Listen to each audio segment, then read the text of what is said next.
Bonjour à tous, on se retrouve aujourd'hui pour ma nouvelle vidéo grossesse et ce sera pas la dernière je pense, mais une des dernières. Je vais vous parler de mon accouchement. Donc voilà, j'avais terminé la dernière série des vlogs de grossesse sur mon troisième trimestre juste au moment où j'allais accoucher. Et donc du coup je voulais vous faire une vidéo sur l'accouchement parce que sinon ça allait être 10 fois trop long la vidéo sur le troisième trimestre. Donc et ben c'est parti. Donc je m'étais arrêtée du coup à la fin du troisième trimestre où en fait j'en suis à mon 8e mois, donc les 2 premiers jours de mon 8e mois. J'étais à 36 semaines plus 7 et mon copain était en déplacement sur Paris, donc il avait réussi à réduire son déplacement de 2 jours à une journée. Il devait partir le mardi matin et revenir le jeudi soir et il a réussi à partir le mercredi matin et pour revenir le jeudi soir du coup. Et en fait à la base il devait partir en train et il a réussi à prendre une voiture au cas où j'accouchais pendant ce temps-là. Et il a bien eu raison parce que c'est cette nuit-là que ma fille a décidé de pointer le bout de son nez. Donc ma soeur était chez moi pour pas que je sois toute seule parce que voilà, mon copain avait vraiment peur que ça arrive ce jour-là, il voulait pas que je sois toute seule. Et il a bien fait parce que vers 3 h du matin en fait je me suis réveillée parce que j'avais envie de faire pipi. Et en fait une fois réveillée je commence à me bouger pour pouvoir aller aux toilettes. Et là je sens comme un liquide qui me coule entre les jambes et comment vous dire que c'est très désagréable. Et là je me suis dit oh, je me fais pipi dessus, c'est pas possible, je me fais pipi dessus quoi. Je me dis mais non mais je peux plus me retenir, c'est pas possible. Et en fait non, je perdais les os. Donc voilà, en fait ça coulait tellement que je me suis dit non c'est pas possible, c'est pas du pipi, je perds les os, je suis en train de perdre les os quoi. La seule nuit où Romain n'est pas là, je perds les os. Donc voilà, donc là je me suis dit, dans ma tête il s'est passé plein de choses, je me suis dit, oh, ça y est, c'est le jour J, elle va arriver aujourd'hui, oh là là là là, c'est très spécial comme sensation parce qu'on a hâte et en même temps on a peur, parce qu'on se dit ça y est, le jour de l'accouchement est arrivé, je vais savoir ce que c'est, je vais savoir ce que c'est que la douleur des contractions, tout ça. Donc voilà, ça fait un peu peur mais en même temps j'avais tellement hâte de la voir que du coup j'étais quand même contente. Donc je me lève de mon lit qui était mouillé du coup pour aller prévenir ma soeur que du coup c'était aujourd'hui. Donc je me lève et je marche dans mon couloir tout en laissant une flaque d'eau sur mon passage. Et j'arrive au niveau de la chambre où ma soeur dormait. Et voilà, je l'appelle, je dis Clara, Clara, j'ai perdu les os. Et alors ma soeur qui d'habitude a du mal à se réveiller, là en une seconde elle était à la porte. Quoi tu perds les os? Non mais pas aujourd'hui comme par hasard quand Romain il est pas là et tout, non. Et j'ai dit oui je me fous pas de toi, je perds les os. Et en fait elle voyait le liquide couler entre mes jambes, elle s'est dit ah bah oui effectivement. Donc du coup je suis allée aux toilettes le temps que tout s'évacue. Et là du coup j'ai appelé Romain, je lui ai dit, donc je l'ai appelé, il était 3 h du matin, enfin 3 h 30 du matin. Et il m'appelle, il me dit pas que tu accouches. Et je dis oui. Il me dit c'est pas vrai, la seule nuit où je suis pas là c'est le jour où tu accouches. Je dis bah oui donc tu peux faire tes valises et rentrer à la maison. Et donc il dormait chez un copain et du coup il a fait ses valises et il est reparti il est reparti du coup chez nous. Et donc moi après j'ai appelé la maternité pour savoir si je pouvais attendre que mon conjoint arrive chez moi ou s'il fallait que j'aille tout de suite. Donc évidemment elle m'a dit venez tout de suite, n'attendez pas. Et ensuite j'ai appelé ma mère parce que du coup ma soeur n'a pas le permis, donc j'ai appelé ma mère pour qu'elle vienne me chercher et qu'elle vienne m'amener du coup à l'hôpital le plus proche de chez moi. Donc voilà, en attendant que ma mère arrive, j'ai pris la douche et j'ai fini de préparer les petites affaires qui manquaient dans la valise de maternité, les petites choses du dernier moment comme la brosse à dents et tout le tralala. Donc du coup voilà, j'ai fini de préparer tout ça et ma mère est arrivée, j'étais prête et du coup on est parti à la maternité. Il faut savoir aussi que j'ai pas eu de douleur tout de suite après avoir perdu les os.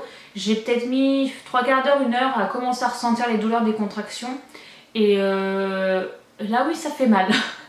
Là on comprend tous les gens qui nous ont dit tu vas voir les contractions ça fait mal. Oui effectivement ça fait mal. Et en fait tout le monde me dit mais je peux pas te décrire, c'est indescriptible, il n'y a aucune douleur qui ressemble à ça. Et une fois qu'on le vit on se dit ah oui effectivement c'est impossible à décrire en fait, c'est vraiment une douleur particulière et je pense que c'est vraiment juste relié aux contractions. Et il n'y a rien, de toutes les douleurs que j'ai pu avoir dans la vie, il n'y a rien qui ressemble à une douleur comme celle-là. C'est comme si vous aviez le ventre dans un étau, qu'on vous le serrait et en même temps ça fait comme des douleurs de règles fois 1000, enfin c'est indescriptible, c'est horrible. Voilà. Donc j'ai commencé à avoir les contractions quand je suis partie de chez moi et du coup dans la voiture j'ai 20 minutes de route pour aller jusqu'à l'hôpital, jusqu'à la maternité et ça a été les 20 minutes les plus longues de toute ma vie. Mon Dieu, j'ai trouvé ça tellement long le trajet. Et puis en plus j'habite en campagne, alors les routes bah, sont pas toujours nickel. Ça a été, franchement ça a été horrible, le voyage en voiture ça a été hyper dur. Mais bon, ma mère elle a fait comme elle pouvait, elle a fait au mieux qu'elle pouvait. Elle savait plus comment faire pour que j'ai pas trop mal, la pauvre. Mais bon, on a fini par arriver, donc du coup je suis arrivée aux urgences parce qu'il fallait passer par les urgences vu que c'était la nuit. Donc bah, les filles des urgences m'attendaient, du coup comme j'avais appelé la maternité, ils les avaient prévenus que j'allais arriver, donc ils m'attendaient et elles m'ont emmenée du coup dans le service de naissance. Et j'ai mis un petit peu de temps pour arriver jusqu'au service de naissance parce que je m'arrêtais toutes les 5 minutes parce que j'avais une contraction et que j'avais tellement mal que je pouvais même plus marcher. Donc du coup je suis arrivée du coup là-haut à la maternité, ils m'ont mis dans une chambre, elle m'a mis un monitoring pour surveiller du coup les contractions, les battements du cœur de bébé, elle m'a mis le brassard à tension pour surveiller moi, ma tension et mon pouls, et elle m'a mis du coup une perfusion, alors je ne sais pas du tout ce qu'elle m'a mis dans la perfusion, franchement. J'ai absolument fait confiance à l'équipe de soins ce jour-là. Pourtant voilà, je suis infirmière, je suis du métier, donc habituellement je regarde tout ce qu'on fait et tout ça, mais alors là j'ai été totalement en confiance avec l'équipe de soins, j'ai eu tellement mal et c'était vraiment pas le moment de penser à qu'est-ce qu'on met dans ma perf machin. Franchement j'ai laissé l'équipe de soins faire et voilà, tout s'est très bien passé donc j'ai pas eu de soucis, ça a été une équipe géniale. Mais voilà, pourtant d'habitude je fais hyper attention, mais là je pourrais même pas vous dire ce qu'ils m'ont mis dans ma perf, s'ils m'ont mis des antibiotiques, s'ils m'ont mis des antidouleurs, je n'en sais strictement rien. Voilà, je sais du coup qu'elle m'a perfusé, qu'elle m'a fait une prise de sang. Et il me semble qu'elle m'a mis des antibiotiques parce qu'il me semble qu'on a des antibiotiques à la naissance pour éviter tout ce qui est transmission de germes au niveau de la naissance de bébé. Mais voilà, je crois que c'est qu'elle m'a mis des antibiotiques mais je suis vraiment pas sûre. Et en fait du coup voilà, c'est une infirmière qui m'a accueillie, enfin une sage-femme du coup, et une aide-soignante aussi je crois. Je sais plus si c'était une aide-soignante ou une auxiliaire puère. Mais voilà, donc elles m'ont mis dans cette chambre là, m'ont fait tout ça et bah, du coup elle a surveillé les contractions de bébé. Et voilà, donc j'étais dans le lit, j'étais au plus mal, j'étais vraiment, mais j'avais trop mal. Je me suis dit, mais c'est horrible quoi. Et combien de temps je vais rester comme ça surtout. Et ensuite elle m'a examinée, donc j'étais à 3 cm, j'étais dilatée à 3. Et elle est revenue 1 heure après, j'étais dilatée à 4. Et elle m'a dit, bon bah voilà, il va falloir patienter un petit peu parce qu'en général c'est à peu près 1 cm par heure. Oh, je me suis dit, mais encore 6 heures à attendre comme ça, non mais c'est juste impossible quoi. Je ne peux pas, c'est inhumain de faire attendre les gens 6 heures avec des douleurs pareilles le temps d'arriver à 10. Donc bon. Donc bah du coup je me suis dit bah c'est pas grave, je vais prendre mal en patience. Donc voilà, j'avais ma mère et ma soeur qui étaient là, qui savaient plus où se mettre, qui savaient plus comment faire pour que je sois bien. Elles osaient pas parler, en plus elles étaient fatiguées parce que voilà, il était quand même 4-5 heures du matin. Donc bon voilà. Donc on a attendu que Romain arrive, ma soeur elle l'appelait tout le temps pour savoir ce qu'il en était et tout. Bah évidemment il fallait pas qu'il aille trop vite non plus parce que j'avais envie qu'il arrive en un seul morceau. Et il a fini par arriver, il devait être 7 heures, quelque chose comme ça, le temps de faire la route et d'arriver jusqu'à l'hôpital.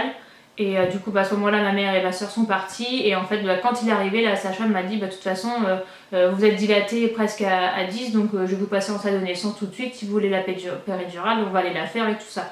Donc il était vraiment temps qu'il arrive parce qu'un peu plus et du coup il serait arrivé en retard, il aurait pas tout vu. Donc voilà, donc ensuite je suis allée en salle de naissance, je me suis déshabillée, elle m'a mis une blouse ouverte dans le dos là comme vous voyez dans les films tout ça, comme on a à l'hôpital. Et ensuite donc je suis allée dans la salle de naissance, elle m'a réexaminée, elle m'a dit bah c'est bon on va pouvoir faire la péridurale si vous la voulez. Elle me dit vous la voulez? Oui. S'il vous plaît oui. Et parce que je sais plus à combien j'étais dilatée à ce moment là quand elle me l'a demandé mais j'étais loin des 10. Et je me suis dit mais si c'est 1 heure par centimètre je vais pas pouvoir tenir, c'est pas possible, enfin j'ai pas envie de souffrir, j'ai pas envie de mettre mon bébé au monde en souffrant. Et du coup j'ai dit oui et du coup elles m'ont préparé pour donc je me suis assise sur le bord du lit, je me suis penchée un petit peu, elles m'ont découvert le dos et tout ça, puis elles ont préparé tout ce qu'il fallait pour l'anesthésiste. Ensuite l'anesthésiste est arrivé, donc il est rentré dans la salle de naissance sans un bonjour, sans un regard, il est passé comme ça à côté de moi, vraiment mal aimable au possible. Alors quand il est à 7 heures, vous n'en pouvez plus, vous êtes fatigué, que vous avez mal, voir quelqu'un comme ça, franchement ça m'a refroidi mais direct. Je me suis dit mon dieu, s'il me fait mal ça va être l'horreur. Tu m'as pas dit bonjour mon gars, tu m'as pas jeté un regard, tu me parles même pas. Si tu me fais mal, tu vas t'en prendre plein la tronche, ça c'est clair et net, c'est pas le moment pour être malévole avec moi. Et pourtant en plus j'avais une équipe d'aides-soignantes ou d'auxiliaires et de sages-femmes géniales autour de moi et lui il vient tout casser. Donc je me suis dit t'intérêt de pas me louper mon gars parce que sinon c'est moi qui vais pas te louper, ça c'est clair. Donc voilà, donc il m'a fait ma péridurale et honnêtement il m'a super bien piqué parce que j'ai franchement j'ai pas souvenir d'avoir eu mal, j'ai pas eu mal, c'est pas agréable, ça c'est clair, c'est pas agréable, vous sentez quelque chose mais ça, je peux pas dire que ça fait mal, moi ça m'a pas fait mal, il m'a piqué du premier coup et franchement il a vraiment bien piqué donc je leur suis reconnaissante. Ok t'étais pas aimable mais tu m'as super bien piqué donc tant pis c'est pas grave, je passe là-dessus. Et voilà, franchement j'ai vraiment pas eu mal et du coup ça m'a soulagée au bout d'une demi-heure, une heure je crois. Et là ça a été le bonheur parce que du coup j'ai pu profiter voilà, de Romain qui était à côté de moi, de ce qu'on était en train de me faire, j'ai pu parler un peu avec les sages-femmes et les aides-soignantes. Donc c'était beaucoup plus agréable, une fois que j'avais la péridurale, je souffrais plus du tout, donc je sentais les contractions mais j'avais plus du tout de douleur, donc ça c'était vraiment bien. Et Romain me disait que j'étais un petit peu stone, mais en même temps voilà, on m'injecte un produit pour que j'ai mal, ça me stone un petit peu, mais je sentais que j'étais pas comme d'habitude, mais j'étais pas non plus dans les vapes, je voyais tout ce que je comprenais tout ce que je faisais, je voyais tout ce que je faisais, enfin j'étais pas du tout droguée à ce point là quoi. Donc franchement c'était top, je regrette pas d'avoir pris la péridurale, pour rien que pour ça. Et ensuite du coup le changement de quart s'est fait et du coup c'est une autre sage-femme qui est arrivée et c'était un homme. J'ai ma sage-femme qui m'avait suivie à la maison avant d'accoucher qui m'avait dit qu'il y avait un homme à l'hôpital où j'allais accoucher et qu'apparemment il était super. Donc quand je l'ai vu arriver j'étais tout à fait en confiance vu ce qu'on m'avait dit. Donc voilà, donc il était top hein, franchement. Et une autre aide-soignante est arrivée et pareil il a été top de chez top. Franchement j'ai eu une équipe vraiment super du début jusqu'à la fin. Et donc il m'examine, il dit « Ah mais vous êtes à 10 donc on va pouvoir y aller ». Et là franchement tout s'est arrêté autour de moi et je me suis dit oh, purée ça y est c'est le moment, je vais devoir pousser, je vais vraiment, ça y est c'est le moment, notre vie à deux est terminée, dans quelques minutes on sera à 3 et tout va changer, enfin je l'attends depuis tellement longtemps mais en même temps ça me fait tellement peur et voilà. Et là franchement il y a tellement de choses qui se sont bousculées dans ma tête à ce moment-là. Je me suis dit mais purée ça y est on y est, on l'a attendu pendant 8 mois et ça y est elle va être là quoi. Donc franchement ça m'a fait des sensations extrêmement bizarres, tout s'est bousculé dans ma tête et puis c'était parti, il fallait y aller. Donc du coup je me suis mise à pousser, donc à chaque contraction je poussais. Et c'est très très bizarre parce que vous sentez quelque chose qui se passe dans votre ventre, vous sentez votre bébé descendre dans votre bassin, c'est vraiment, vous sentez tout le chemin que le bébé prend, mais du coup j'avais la péridurale donc sans douleur et franchement c'était génial, j'ai passé un super accouchement parce que j'ai pas eu de douleur et j'ai tout senti bébé passer dans mon bassin, j'ai senti bébé sortir, enfin j'ai tout senti mais sans douleur et ça c'est vraiment le top. Et voilà, donc du coup c'était drôle parce que je poussais comme je pouvais, franchement on vous apprend des trucs, on vous explique comment pousser, mais le jour J vous poussez comme vous pouvez puis c'est tout, franchement c'est ça. Et il m'a dit à un moment, bon, te prends pas la tête, tu pousses comme si tu voulais faire caca et puis ça va aller. Et là ça m'a fait rire mais je me suis dit bon ok je vais faire comme ça et en fait à partir du moment où j'ai fait comme ça, c'est passé comme une lettre à la poste, mais c'est vraiment cette sensation, c'est pas du tout glamour, vraiment pas. Mais de toute façon, je pense que l'accouchement est un des moments les plus moins glamour de votre vie. Vous avez les pattes écartées devant un inconnu et vous poussez comme une malade. Donc franchement, donc voilà, j'ai fait ça. Et effectivement, c'est vraiment cette sensation-là, vous avez vraiment l'impression que vous allez sortir un énorme caca de vous. Je peux pas décrire autrement, c'est l'impression que j'ai eue. J'ai l'impression pas de sortir bébé, de sortir un énorme caca. Donc voilà, donc finalement ma puce est arrivée et voilà, j'ai vraiment pas poussé longtemps. Romain m'a dit t'as même pas poussé 10 minutes quoi, ça a été hyper rapide comment elle est sortie. Moi sur le coup franchement je poussais donc je m'en suis pas rendu compte si ça a duré longtemps ou pas. Je pense pas parce que si ça avait été vraiment long je pense que je m'en serais rendu compte. Mais c'est vrai que ça a été assez rapide, elle est venue hyper rapidement. Pour un premier bébé c'est pas souvent, on nous avait dit que les premiers bébés c'était assez long. J'ai une de mes amies qui a eu son premier bébé, c'est hyper long pour elle, que moi c'est pas du tout le cas. Moi elle est arrivée vraiment en 6 heures, elle était là quoi. J'ai perdu les os à 3h30 du matin, à 9h30 elle était là, donc ça a été vraiment hyper rapide et franchement tant mieux. Je suis trop contente que ça soit passé comme ça parce que j'ai un très très bon souvenir de mon accouchement. Donc voilà, et j'ai eu une petite épisio, il m'a fait 5 points et j'ai senti quand il m'a coupé, j'ai pas eu mal parce que j'avais la péridurale, donc j'ai senti qu'on coupait quelque chose mais j'ai vraiment pas eu de douleur. Même après quand il m'a recousu j'ai pas eu de douleur, je sentais l'aiguille dans ma peau mais sans douleur, c'est vraiment très très bizarre. Et voilà, donc ensuite ma puce est née, je l'ai pris dans mes bras, je l'ai mise sur moi et là c'était vraiment une explosion d'émotions, c'était vraiment un des plus beaux moments de ma vie, le plus beau moment de ma vie. C'était magnifique, j'avais enfin ma petite fille sur moi, mon petit bébé sur moi que j'attendais depuis tellement longtemps. Romain était là, il était hyper heureux, moi j'étais hyper heureuse. Enfin, franchement c'était un moment à trois vraiment magnifique. Et voilà, donc ensuite après il a pris ma puce pour aller faire les premiers soins. Romain ils allaient l'accompagner et moi en attendant c'est la soignante je crois qui a fait les premiers soins ou lui je sais plus. Et à ce moment-là, du coup, moi, après, il faut laisser la délivrance, en fait, pendant que bébé est sur papa ou que bébé est en premier soin. Il faut que la sage-femme vérifie que vous avez bien évacué tout le placenta, parce que si ça reste à l'intérieur de vous, s'il reste un morceau à l'intérieur de vous, ça peut vous faire une infection, ça peut faire une hémorragie, ça peut être assez grave. Donc du coup, ils vont chercher, ils vont vérifier qu'il n'y a plus rien dans votre utérus, que tout est bien parti. Donc il a fait ça, donc c'est pas du tout agréable, mais alors pas du tout. Et moi j'ai senti, j'ai pas trop aimé, mais alors je me dis les femmes qui n'ont pas de péridurale, ça doit être horrible. Franchement, l'accouchement en lui-même et ça doit être horrible d'avoir mal à ce moment-là. Mon Dieu, ça va être horrible. Je regrette pas d'avoir pris de la péridurale et franchement, c'est clair et net que si j'ai besoin pour le deuxième ou voire une troisième, franchement, j'hésiterais pas à la reprendre quoi. Je respecte énormément les femmes qui ne prennent pas la péridurale. Franchement, je les respecte parce que ça doit vraiment être un moment dur à passer. Mais elles doivent vraiment être fières d'elles derrière. Mais moi, franchement, je m'étais dit, si j'arrive à gérer la douleur, si je peux, je le ferai sans péridurale. Mais je ne me refuserai pas de prendre la péridurale si j'ai trop mal et que j'ai pas envie de le vivre dans la douleur. Et voilà, je regrette pas de l'avoir fait. Et voilà, je ne juge pas les femmes qui ne le font pas, je ne juge pas les femmes qui le font. Chacun fait comme il veut, il y a tellement de débats sur ce sujet, enfin c'est un truc de ouf. Enfin bref, donc voilà, ma petite puce était arrivée enfin. Et ensuite, je suis restée 2 heures dans la salle de naissance avec Romain, avec bébé sur moi en peau à peau. En fait, vous restez longtemps dans la salle de naissance pour vérifier que tout va bien pour vous, pour bébé, tout ça, parce que c'est quand même pas un traumatisme, mais quelque chose d'important. L'accouchement, vous pouvez avoir une hémorragie après, il peut se passer des choses. Donc, il vous reste 2 heures en salle de naissance pour vérifier que tout va bien avec votre bébé. Et ensuite, vous remontez dans votre chambre, et là, vous pouvez faire du pot à pot de papa, ou vous pouvez enfin profiter de votre bébé, de votre vie à 3. Donc voilà, c'était vraiment une très belle expérience pour moi. Je regrette pas du tout d'avoir pris la péridurale comme je pouvais déjà vous le dire. Et voilà, ça a été vraiment top de chez top. Et voilà, c'était un moment génial. Donc moi j'ai vraiment eu un très très bel accouchement, j'ai pas du tout eu mal.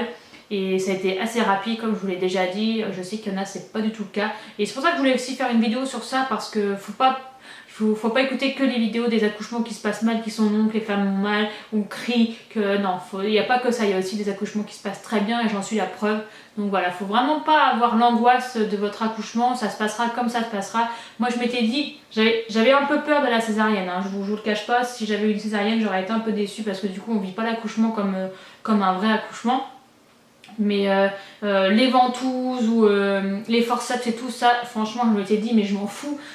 Si j'ai besoin de ça pour que bébé puisse sortir en toute sécurité, mais on le fera et puis c'est tout, ça viendra comme ça viendra. Je m'étais vraiment pas mis de, comment dire, je m'étais pas dit faut pas ça, je m'étais pas mis de pression. En fait je m'étais dit bah s'il faut ça il faudra ça et puis c'est tout quoi. Donc voilà, mais moi j'ai vraiment besoin de rien donc je suis trop contente. Et voilà, si le deuxième ça se passe sous césarienne, et bah tant pis ça se passera sous césarienne et puis c'est tout quoi. Enfin on choisit pas, sur le moment vous pensez au bien-être de votre bébé et puis c'est tout. Donc voilà, vous mettez pas la pression, ça se passera comme ça devra se passer et puis c'est tout. Enfin vous mettez pas de pression, angoissez pas à propos de ça, de toute façon il faut passer par là. Donc voilà, donc j'espère que cette petite vidéo vous aura plu et puis n'hésitez pas si vous avez des questions à me les poser dans les commentaires ou à mettre un petit pouce vers le haut si vous avez aimé ma vidéo. Et puis si jamais vous voulez une vidéo sur les affaires de puériculture que je trouve nécessaires du coup à la naissance et ceux que je trouve vraiment inutiles, n'hésitez pas à me le dire, je vous le ferai avec plaisir. Et puis voilà, sur ce je fais plein de gros bisous et je vous dis à bientôt dans une prochaine vidéo. Bye bye.